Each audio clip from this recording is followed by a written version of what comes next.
ಆತ್ಮೀಯ ಬಂಧು ಮಿತ್ರರೇ ನಮಸ್ಕಾರ. ಸರ್ವಮಂಗಲ ಮಾಂಗಲ್ಯೆ ಶಿವೇ ಸರ್ವಾರ್ಥ ಸಾಧಿಕೆ ಶರಣ್ಯೆ ತ್ರ್ಯಂಬಕೆ ಗೌರಿ ನಾರಾಯಣಿ ನಮೋಸ್ತುತೆ.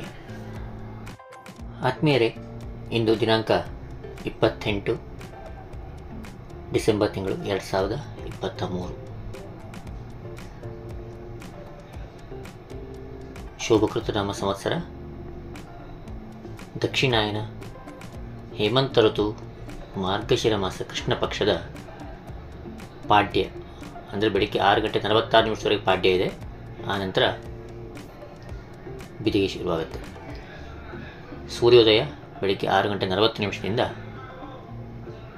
ಸೂರ್ಯೋದಯ ಬೆಳಗ್ಗೆ 6:40 ಸೂರ್ಯಾಸ್ತ ಸಾಯಂಕಾಲ 6:02. ಇನ್ನು ರಾಹುಕಾಲ ಮಧ್ಯಾಹ್ನ 1:46 3:12 ಯಮಗಂಡ ಕಾಲ 6:40 8:05 ಗುಳಿಕ ಕಾಲ 9:30 10:56 ಇರಲಿದೆ. ಇನ್ನು ನೀವು ಸಂಕಲ್ಪ ಮಾಡ್ತೀರಿ ಅಂತಾದರೆ ಶೋಭಕೃತನಾಮ ಸಂವತ್ಸರಸ್ಯ ದಕ್ಷಿಣಾಯನೆ ಹೇಮಂತ ಋತು ಮಾರ್ಗಶಿರ ಮಾಸೆ ಕೃಷ್ಣೇ ಪಕ್ಷೆ ಅದ್ಯ ಪ್ರಥಮ್ಯಾಂ ಉಪರಿ ದ್ವಿತೀಯಾಂ ತಿಥೌ ಗುರುವಾಸರಯುಕ್ತಾಯಾಂ ಪುಣ್ಯಾಯಾಂ ಪುಣ್ಯಕಾಲೆ ಮಹಾಪುಣ್ಯ ಶುಭ ತಿಥೌ ಅಂತ ಸಂಕಲ್ಪವನ್ನು ಮಾಡ್ಬೋದು. ಇನ್ನು ದ್ವಾದಶ ರಾಶಿಗಳ ಗೋಚಾರ ಫಲ ಹೀಗಿದೆ. ಮೇಷರಾಶಿ, ನಿಮ್ಮ ನೇರವಂತಿಕೆಗೆ ತಕ್ಕ ಮನ್ನಣೆ ಸಿಗಲಿದೆ. ದೀರ್ಘಾವಧಿ ಸಾಲ ತೀರಿಸಲು ನಾನಾ ಮಾರ್ಗಗಳನ್ನು ಕಂಡುಕೊಳ್ಳಿದ್ದೀರಿ. ಕಾಲು ಭುಜದ ನೋವಿನ ಸಮಸ್ಯೆ ಇರುವವರು ಸ್ವಲ್ಪ ಎಚ್ಚರಿಕೆಯಿಂದಿರಬೇಕು. ಕಷ್ಟ ಸಮಯದಲ್ಲಿ ನಿಮಗೆ ಸಹಾಯ ಮಾಡಿದವರಿಗೆ ನಿಮ್ಮ ನೆರವಿನ ಅಗತ್ಯ ಬರುತ್ತದೆ. ಮುಂದಿನ ರಾಶಿ ವೃಷಭ ರಾಶಿ. ಉಳಿತಾಯದ ಹಣವನ್ನು ಎಲ್ಲಿ ಹೂಡಿಕೆ ಮಾಡಬೇಕು ಎಂಬ ಬಗ್ಗೆ ತಂದೆ ತಾಯಿ ಹಾಗೂ ಸಂಗಾತಿ ಜೊತೆ ಚರ್ಚೆ ನಡೆಸಲಿದ್ದೀರಿ. ಮುಂದಾಲೋಚನೆಯಿಂದ ಕೈಗೊಂಡ ಯೋಜನೆಗಳಿಂದ ಹಲವು ಸಮಸ್ಯೆಗಳಿಂದ ಈಚೆಗೆ ಬರಲು ಸಾಧ್ಯವಾಗುತ್ತದೆ. ಪಿತ್ರಾರ್ಜಿತ ಆಸ್ತಿಗೆ ಸಂಬಂಧಿಸಿದಂತೆ ಸಂಬಂಧಿಗಳ ಜೊತೆ ಮಾತುಕತೆ ನಡೆಸಲಿದ್ದೀರಿ. ಮುಂದಿನ ರಾಶಿ ಮಿಥುನ ರಾಶಿ. ಎಲ್ಲರನ್ನೂ ಜೊತೆ ಕೂಡಿಕೊಂಡು ಮುಂದಕ್ಕೆ ಸಾಗಬೇಕು ಎಂಬ ನಿಮ್ಮ ಪ್ರಯತ್ನಕ್ಕೆ ಕುಟುಂಬದವರ ಬೆಂಬಲ ಸಿಗುತ್ತದೆ. ಸಾರ್ವಜನಿಕ ಜೀವನದಲ್ಲಿ ಇರುವವರಿಗೆ ವಿಪರೀತ ದೇಹಾಯಾಸ ಕಾಡುವಷ್ಟು ಕೆಲಸ ಬರುತ್ತದೆ. ನಿಮ್ಮ ಶ್ರಮಕ್ಕೆ ತಕ್ಕ ಮನ್ನಣೆ ದೊರೆಯಲಿದ್ದು ಸಿಗುವ ಅವಕಾಶಗಳನ್ನು ಸದುಪಯೋಗ ಮಾಡಿಕೊಳ್ಳಿ. ಇನ್ನು ಮುಂದಿನ ರಾಶಿ ಕರ್ಕಾಟಕ ರಾಶಿ. ತಂದೆ ತಾಯಿ ಆರೋಗ್ಯದ ಸಮಸ್ಯೆಗಳಿಗೆ ಹಣ ಖರ್ಚು ಮಾಡಲಿದ್ದೀರಿ. ದೈವಾನುಗ್ರಹ ನಿಮ್ಮ ಮೇಲೆ ಇರಲಿದೆ. ನಿಮ್ಮ ಕ್ರಿಯಾಶೀಲತೆಗೆ ತಕ್ಕ ಅವಕಾಶಗಳು ಹುಡುಕಿಕೊಂಡು ಬರಲಿದೆ. ಸಣ್ಣ ಪುಟ್ಟ ವಿಚಾರಕ್ಕೆ ಆಪ್ತರ ಬಗ್ಗೆ ಅಸಮಾಧಾನ ಪಟ್ಟುಕೊಳ್ಳುವುದು ಒಳ್ಳೆಯದಲ್ಲ. ನೆಮ್ಮದಿ ಹಾಳಾಗುತ್ತದೆ. ಮುಂದಿನ ರಾಶಿ ಸಿಂಹರಾಶಿ. ಸೋಷಿಯಲ್ ಮೀಡಿಯಾಗಳಲ್ಲಿ ಸಕ್ರಿಯವಾಗಿ ಇರುವವರು ಪೋಸ್ಟ್ಗಳು ಕಾಮೆಂಟ್ಗಳ ಕುರಿತು ಎಚ್ಚರಿಕೆಯಿಂದಿರಬೇಕು. ಸುಖಾಸುಮ್ಮನೆ ಮೈಮೇಲೆ ವಿವಾದಗಳನ್ನು ಎಳೆದುಕೊಳ್ಳಕ್ಕೆ ಹೋಗಬೇಡಿ. ಹೊಸದಾಗಿ ಪರಿಚಯವಾದವರೊಬ್ಬರ ಮೂಲಕ ನಿಮಗೆ ಗೊತ್ತಿಲ್ಲದ ಎಷ್ಟೋ ಸಂಗತಿಗಳು ನಿಮಗೆ ಇಂದು ತಿಳಿಯಲಿದೆ. ಮುಂದಿನ ರಾಶಿ ಕನ್ಯಾ ರಾಶಿ. ಪರ್ಫೆಕ್ಷನಿಸ್ಟ್ಗಳಿಗಾಗಿ ಇರುವುದರಿಂದ ನಿಮ್ಮದೇ ನೆಮ್ಮದಿಯನ್ನು ಹಾಳು ಮಾಡಿಕೊಳ್ತೀರಿ. ಆದ್ದರಿಂದ ಇತರರ ಸಣ್ಣ ಪುಟ್ಟ ತಪ್ಪು ಓರೆಕೋರೆಗಳನ್ನು ಒಪ್ಪಿಕೊಳ್ಳುವುದನ್ನು ರೂಢಿಸಿಕೊಳ್ಳಿ.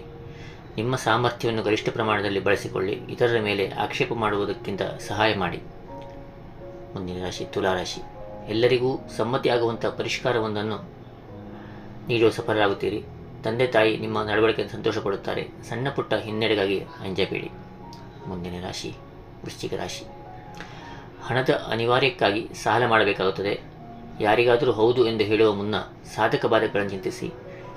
ಪರಸ್ಥಳದಲ್ಲಿ ವಾಸಿಸುತ್ತಿರುವವರಿಗೆ ಅಲ್ಲಿಂದ ನಿಮ್ಮ ಇಷ್ಟದ ಸ್ಥಳಕ್ಕೆ ಹಿಂತಿರುಗಿಸಲು ಅವಕಾಶ ದೊರೆಯಲಿದೆ. ಆದರೆ ಎಚ್ಚರಿಕೆಯಿಂದ ಹೆಜ್ಜೆ ಇಡಿ. ಮುಂದಿನ ರಾಶಿ ಧನುರ್ರಾಶಿ.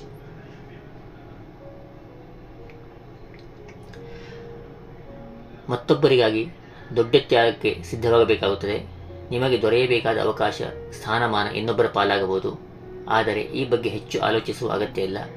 ಇದರಿಂದ ನಿಮ್ಮ ಮಾನಸಿಕ ನೆಮ್ಮದಿ ಹಾಳಾಗದಿರುವಂತೆ ನೋಡಿಕೊಳ್ಳಿ. ಭವಿಷ್ಯದ ಬಗ್ಗೆ ಯೋಚನೆ ರೂಪಿಸಿ. ಇಂದು ನೀವು ವಿದೇಶಕ್ಕೆ ಹೋಗುವ ಅವಕಾಶವು ನಿಮಗೆ ಬರಬಹುದು. ಇನ್ನು ಮುಂದಿನ ರಾಶಿ ಮಕರ ರಾಶಿ. ಸಾರ್ವಜನಿಕ ಸ್ಥಳಗಳಲ್ಲಿ ಅಥವಾ ನಿಮಗಿಂತ ಚಿಕ್ಕ ವಯಸ್ಸಿನವರು ಅಥವಾ ಜವಾಬ್ದಾರಿ ಇರುವವರ ಜೊತೆ ಹೇಗೆ ವರ್ತಿಸುತ್ತಿದೆ ಎಂಬ ಬಗ್ಗೆ ಎಚ್ಚರಿಕೆ ಇಟ್ಟುಕೊಳ್ಳಿ. ಒಂಚೂರು ಮೈಮರೆತರೂ ಅದಕ್ಕೆ ದೊಡ್ಡ ಬೆಲೆ ತೆರುವಂತಾಗುತ್ತದೆ. ಅತಿಯಾದ ನಿರೀಕ್ಷೆ ಇಟ್ಟುಕೊಳ್ಳೋಕೆ ಹೋಗಬೇಡಿ. ಮುಂದಿನ ರಾಶಿ ಕುಂಭರಾಶಿ. ಬಹಳ ಇಷ್ಟಪಡುವ ವ್ಯಕ್ತಿಯ ಜೊತೆ ಸಮಯ ಕಳೆಯುವುದಕ್ಕೆ ಅವಕಾಶ ದೊರೆಯುತ್ತದೆ. ಮನಸ್ಸಿನಲ್ಲಿರುವ ವಿಚಾರವನ್ನು ಹೇಳಿಕೊಳ್ಳುವುದಕ್ಕೆ ಸಮಯ ಕೂಡ ದೊರೆತು ನಿರಾಳವಾಗುತ್ತೀರಿ. ಉದ್ಯೋಗ ಬದಲಾವಣೆ ಬಗ್ಗೆ ಆಪ್ತರ ಜೊತೆ ಚರ್ಚೆ ನಡೆಸುವ ಸಾಧ್ಯತೆ ಇದೆ. ಮನೆ ಬದಲಾವಣೆ ಕೂಡ ಮಾತುಕತೆ ನಡೆಯಲಿದೆ. ಇನ್ನು ಮುಂದಿನ ಹಾಗೂ ಕೊನೆಯ ರಾಶಿ ಮೀನರಾಶಿ. ಬರಹಗಾರರು, ಕಲಾವಿದರಿಗೆ ಮುಂದಿನ ಯೋಜನೆಗಳಿಗೆ ಸಿದ್ಧತೆ ನಡೆಸಲು ಏಕಾಂತ ಸಮಯ ಸಿಗಲಿದೆ. ಸ್ವತಂತ್ರ ಆಲೋಚನೆಯಿಂದ ಆಕರ್ಷಣೆ ಕೇಂದ್ರಬಿಂದು ಆಗಲಿದ್ದೀರಿ. ಅಪರಿಚಿತರೊಂದಿಗೆ ವೈಯಕ್ತಿಕ ಹಣಕಾಸು ವಿಚಾರವನ್ನು ಹಂಚಿಕೊಳ್ಳೋದಕ್ಕೆ ಹೋಗಬೇಡಿ. ಇದರಿಂದ ದೊಡ್ಡ ಸಮಸ್ಯೆ ಎದುರಾಗಬಹುದು. ಆತ್ಮೀಯರೇ, ಇದು ದ್ವಾದಶ ರಾಶಿಗಳ ಗೋಚಾರ ಫಲ. ಇಂದಿನ ಸುಭಾಷಿತದ ಗಮನ ಹರಿಸೋಣ. ಇಂದಿನ ಸುಭಾಷಿತ ಹೀಗಿದೆ: